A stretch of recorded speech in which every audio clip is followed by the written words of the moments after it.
We turn now to our political panel. David Sanger is the White House and national security correspondent for the New York Times and the author of New Cold Wars. Paperback copies coming out on Tuesday. You should check that out. Amy Walter is the publisher and editor-in-chief of the Cook Political Report with Amy Walter. And Jeff Mason is a Washington correspondent at Bloomberg, making his Face the Nation debut. So, Jeff, at least under my rules, you get the first question. This past week, the White House tried selling the war with Iran as a good thing. Then we had this fighter jet shot down. Both personnel on board have now been rescued.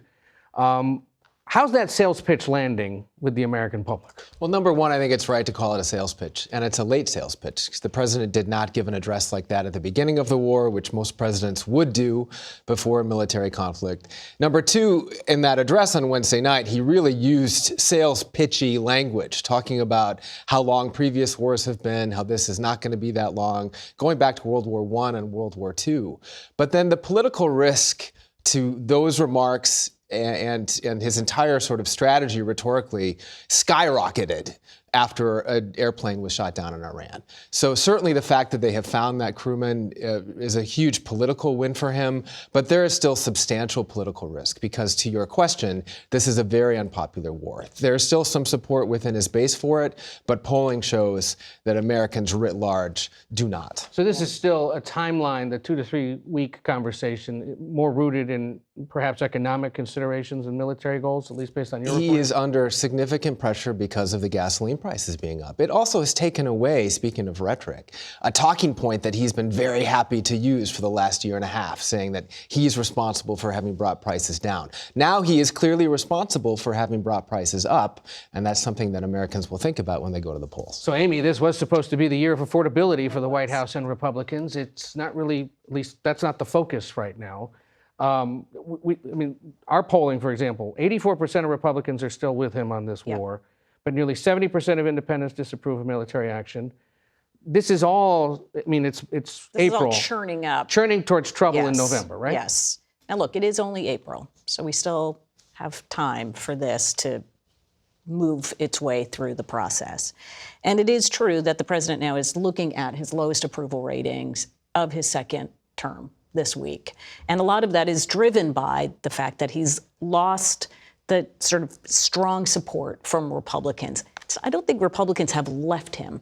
I just think that they're feeling very dispirited. And that is what gets Republicans the most nervous, is intensity and enthusiasm.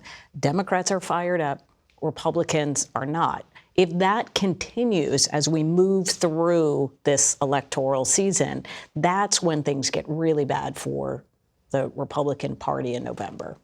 David, this rescue operation, successful, elaborate, and was executed in under 48 hours. But what do you make of it and what we've heard from the president this morning? A bunch of language we can't repeat on broadcast television. So, first, we should all celebrate the fact that they've got both these crewmen back. It's a miracle, and it's an equal miracle that you could put hundreds of troops in to get them out and no casualties there. We've lost 6 aircraft in the past couple of days. They can be replaced or repaired, but the fact of the matter is that tells you there's accelerating risk here.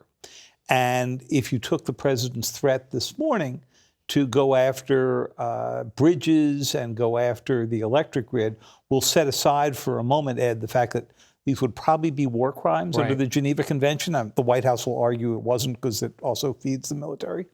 If you set that aside, the fact remains that the president still finds himself in a box here. He's trying to open up the strait. That was a problem that got created after the war started.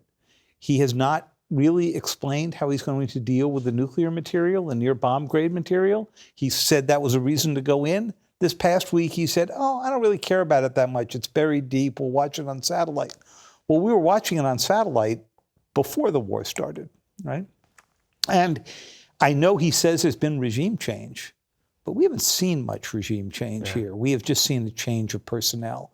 So he's got a lot of things to go accomplish if he's going to get out of this and be able to claim to those voters that he got something out of this. Well, and more to that point, the budget that he put forward this week is spending so much more money on the military than on domestic priorities, and that $1.5 goes trillion. that's right. And he made that that cuts against everything. If you're saying we need to make life more affordable, our number one priority is to make life more affordable for Americans. To release a budget that increases money only for the military and then cuts domestic programs is not a great pitch. And he made that astounding comment that because the federal government should only be focused on military protection, the states should pay for Medicare, Medicaid, and daycare, and it was caught on camera, probably coming to campaign ads near us soon. I was just going to say, you know how both Republicans and Democrats hear a quote that they think, oh, that's going to be the lead of my next campaign ad.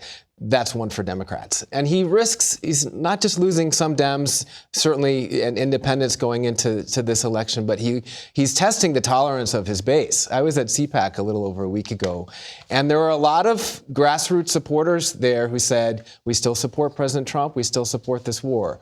But there were certainly some who started to question it, and we've also seen quite a bit of division at the leader level of MAGA and Republicans, and that messaging sinks down to the base as well.